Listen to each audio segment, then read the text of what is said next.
Excellences, Monsieur le Président de l'Assemblée nationale du Niger, notre très cher frère et ami Ousseini Teni,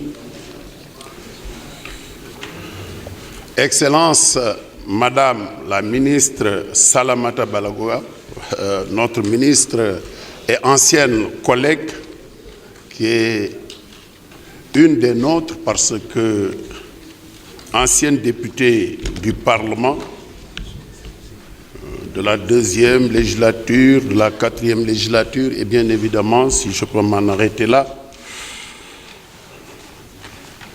Excellence, Monsieur le chef ou coordonnateur des délégués des députés du Niger au Parlement de la CEDEAO, j'associe les autres députés qui composent cette délégation extrêmement importante et active dans le travail.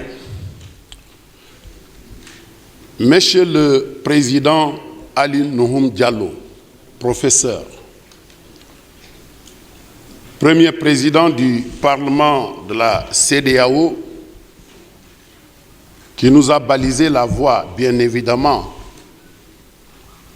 Nous vous remercions d'avoir accepté de répondre à notre invitation et des mots que vous venez de prononcer à l'endroit des députés, mais de l'assistance. J'associe à ces salutations notre aîné, mais aussi avec qui nous avons beaucoup travaillé parce que je suis venu au Parlement en 2007. Il nous a accueillis, c'est le président Maman Ousmane. D'ailleurs, je profite de l'occasion pour lui formuler notre intention de l'inviter à Monrovia lors de la réunion qui va se tenir du 10 au 22 septembre sur invitation de son Excellence le président Georges Maniwea, qui nous a invités à tenir une session extrêmement importante sur la transhumance et les guerres intercommunautaires ou bien les incidents. Je voudrais aussi saluer les ambassadeurs invités et l'ensemble du corps diplomatique et des organisations internationales, mais associés à ces salutations, les chefs coutumiers, chefs traditionnels, qui sont venus répondre à notre invitation. Je salue les membres du bureau du Parlement, les membres du bureau de l'Assemblée nationale du Niger, qui nous ont fait l'honneur de nous accueillir et de nous installer pour nous mettre dans des conditions de travail. Je ne saurais terminer ces salutations sans faire mention honorable à son Excellence M. Issoufou Mamadou, président de la République du Niger, président en exercice de la conférence des chefs d'État et de gouvernement de la CEDEAO, mais aussi qui dirige la task force présidentielle sur la monnaie unique de la CEDEAO. Monsieur le Président, soyez notre interprète en mon nom et au nom de l'ensemble des députés de la communauté, et j'associe les populations pour le remercier si nous avons pris la décision de tenir cette réunion importante qui cadre avec nos orientations stratégiques, définir un cadre de travail pour répondre à l'attente et aux aspirations des populations, c'est-à-dire discuter des questions brûlantes de l'heure. C'est grâce à lui que j'ai rencontré à la suite d'audience de retour d'Agadez, où nous avons fait une visite extrêmement importante pour voir ce que nos enfants vivent pour traverser le Niger pour chercher un Eldorado meilleur. Au retour, il nous a reçus et nous a conseillé de tenir un forum ici à Niamey pour discuter avec les experts et prendre des décisions à soumettre à l'attention des chefs d'État. Oui, c'est un visionnaire. Nous ne saurions pas qu'aujourd'hui, le président Issoufou serait le président en exercice de la conférence des chefs d'État. Donc c'est venu à son heure. Et je pense que les conclusions de cette réunion porteront des fruits parce que nous allons transmettre les conclusions, les recommandations à qui de droit et c'est la personne la mieux indiquée. Donc à tous ceux qui nous ont fait l'amabilité et l'honneur de venir ici, nous les remercions très chaleureusement. Il vous souviendra, distingués invités, qu'il y a seulement moins d'une année, précisément en octobre dernier, une délégation du Parlement de la CEDEAO que j'ai conduite était venue au Niger pour se rendre compte de la situation des migrants résidant dans ce pays de haute tradition d'accueil.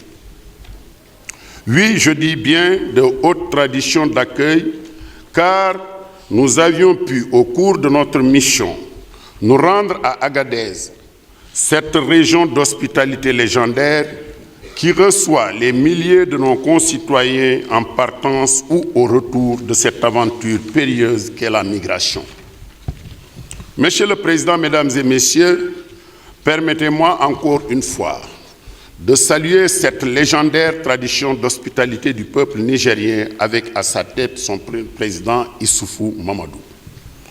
Président en exercice de la conférence des chefs d'État et de gouvernement, dont les efforts inlassables pour le rayonnement de l'Afrique en général et de l'Afrique de l'Ouest en particulier ne font l'objet d'aucun doute. En effet, du 4 au 8 juillet dernier, s'était tenu le 33e sommet de l'Union africaine qui avait rassemblé autour de son Excellence le président Issoufou, chef de l'État, des chefs d'État de notre continent pour discuter des questions liées à la sécurité et l'économie du continent. Cette approche globale arrive avec l'entrée en vigueur du traité de la zone de libre-échange continentale de l'Afrique, la ZLECA, avec 54 États africains signataires, dont 25 ratifications. Nous saisissons cette opportunité qui nous est offerte aujourd'hui pour adresser du haut de cette tribune nos chaleureuses félicitations et nos remerciements à son Excellence Issoufou Mamadou, président de la République du Niger, pour tout l'intérêt qu'il porte à la défense de la cause de l'intégration africaine. Par ailleurs, depuis la dernière conférence des chefs d'État et de gouvernement de la CEDEAO, le président Issoufou a été désigné par ses pairs président en exercice de la conférence des chefs d'État et de gouvernement de notre organisation. Pour cette marque de confiance, le Parlement de la CEDEAO se joint aux chefs d'État pour lui manifester notre soutien indéfectible et nos encouragements pour la réussite de cette mission. Monsieur le Président de l'Assemblée nationale, Mesdames et Messieurs, chers invités, le thème du forum qui nous réunit aujourd'hui, c'est à Niamey, sur la migration est d'une importance capitale, car il touche à la fois la vie des États et de leur population, mais surtout la jeunesse africaine. Le phénomène migratoire qui chaque jour fait des ravages et crée des victimes dans notre continent doit être considéré comme un fléau qui freine le développement des économies de nos États. Nous devons nous unir, agir avec force et redoubler d'efforts pour faire face à cette situation persistante devant une communauté internationale qui, malgré tous ses efforts, se trouve souvent désarmée. De nombreuses solutions ont été proposées, notamment à travers des forums et séminaires de sensibilisation sur les conséquences de la migration auxquels s'ajoutent les accords et traités internationaux, Mais jusqu'ici, la situation est loin d'être définitivement résolue. Devons-nous nous taire? Quelle approche novatrice devrions-nous tenter? L'interrogation reste posée et nous devons, en tant que parlementaires, prendre sérieusement cette question en main pour sensibiliser davantage les populations, quel que soit par ailleurs le coût. Mesdames et messieurs, distingués invités, au cours des débats qui vont suivre, les parlementaires assistés des personnes ressources discuteront de tous les aspects relatifs à la migration, notamment ses conséquences. Et puisqu'il s'agit d'un forum parlementaire de sensibilisation sur la migration en Afrique de l'Ouest, c'est l'occasion pour les parlementaires sur les mécanismes de leur intervention dans les États membres de la CEDEAO. Il s'agira entre autres de connaître et de s'approprier la politique de la CEDEAO dans le domaine de la migration, de sensibiliser les États membres de la CEDEAO sur les conséquences socio-économiques de la migration illégale, d'identifier et proposer des pistes de solutions au niveau de la CEDEAO. En rappel, le Parlement de la CEDEAO avait effectué du 15 au 19 octobre 2018 une mission d'information à Agadez, ici au Niger, en vue de s'informer de la situation de la migration dans cette région qui constitue le carrefour de passage des migrants. Au cours de cette mission, la délégation a pu apprécier l'engagement réel des autorités nigériennes, tant au sommet de l'État qu'au niveau régional, à travers diverses initiatives pour le suivi des mouvements migratoires et les activités connexes, notamment par l'adoption d'une loi relative au trafic illicite des migrants et sa mise en application au niveau de la région d'Agadez, principalement centre de transit des migrants. La délégation a également apprécié les initiatives prises par les collectivités territoriales dans le cadre du programme de développement régional 2016-2020 et d'autres activités connexes de sensibilisation par la création des observations communaux et régionaux sur la migration et la mise en place d'un dispositif régional pour la maîtrise et la gestion des flux migratoires avec la mise en place des postes communaux d'observation et de migration mixte. Pour toutes ces initiatives, le Niger mérite d'être encouragé et soutenu dans la gestion migratoire. C'est pourquoi notre présence dans ce pays doit être considérée comme le début de lancement d'une large campagne de sensibilisation des parlementaires tant au niveau régional qu'au niveau de chaque État membre. Le Parlement de la CEDEAO, pour sa part, a décidé d'organiser le présent forum ici au Niger pour discuter des voies et moyens d'implication réelle des parlementaires dans la sensibilisation des populations et plus particulièrement de la jeunesse ouest-africaine qui, avouons-le, paye le prix du phénomène migratoire. Au cours de la visite effectuée au centre d'accueil de l'OIM à Agadez, la délégation du Parlement a constaté le nombre important des jeunes ressortissants de plusieurs États membres de la CEDEAO, rapatriés d'Algérie, de la Libye et de l'Europe. Elle avait également été entretenue sur leurs conditions de rapatriement caractérisées par des sévices subis, des maltraitances, des humiliations et la perte de leurs biens au cours de leur séjour dans ces États. Des échanges avec les migrants sur les motifs réels de leur départ de leur pays d'origine, il est ressorti la recherche d'un mieux-être ou des meilleures conditions de vie. En constitue la cause essentielle. Cette situation est la conséquence du manque d'emploi, de l'absence de politique réelle au niveau des États pour appréhender cette situation. Face à cette situation, la nécessité s'impose de revoir les orientations budgétaires des États membres. À cet effet, les parlementaires, étant les mieux indiqués pour examiner le contenu des budgets qui leur sont soumis, doivent veiller aux orientations des allocations budgétaires dans les rubriques destinées à la création d'emplois au profit de la jeunesse.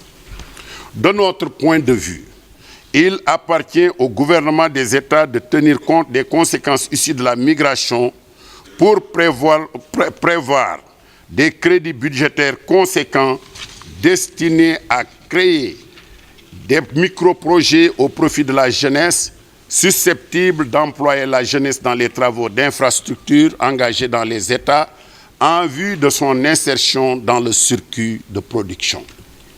Monsieur le Président, Madame la Ministre, chers invités, pendant les 3 jours qui suivront, des communications vous seront présentées sur le thème en débat, en vue de permettre de bien saisir l'ampleur migratoire. C'est pourquoi les organisations impliquées sur cette question sont invitées à ce forum pour vous présenter des communications à ce sujet. Je vous invite par conséquent à prêter l'attention requise pour un débat fructueux. Monsieur le Président, je voudrais également saisir cette opportunité, si vous me le permettez, pour renouveler mes remerciements à son Excellence, M. Issoufou Mamadou, président de la Task Force présidentielle sur la monnaie unique, qui, au cours de l'audience qu'il avait bien voulu nous accorder lors de notre dernière mission, nous avait hautement conseillé de nous autosaisir de ce projet. Et c'est avec un réel plaisir que nous avions accepté sa proposition en l'inscrivant immédiatement dans le programme d'activité du Parlement. À ce sujet, un séminaire avait été organisé dans ce sens à Dakar, en République du Sénégal. À l'issue de ce séminaire, une déclaration soutenant ce projet avait été adoptée par le Parlement. Avant de terminer mon intervention, Monsieur le Président, permettez-moi d'adresser mes plus vifs remerciements à l'Assemblée nationale du Niger, aux députés qui constituent cette délégation et qui représentent bien le Niger. Nos remerciements vont également au peuple frère du Niger, un peuple accueillant et adorable. Je voudrais terminer par saluer une fois de plus mon prédécesseur, le président Maman Ousmane, et lui réitère notre volonté de le voir à Monrovia prochainement. Sur ce, je clôt mes propos en remerciant tout le monde de m'avoir bien écouté. Obrigado, thank you, merci.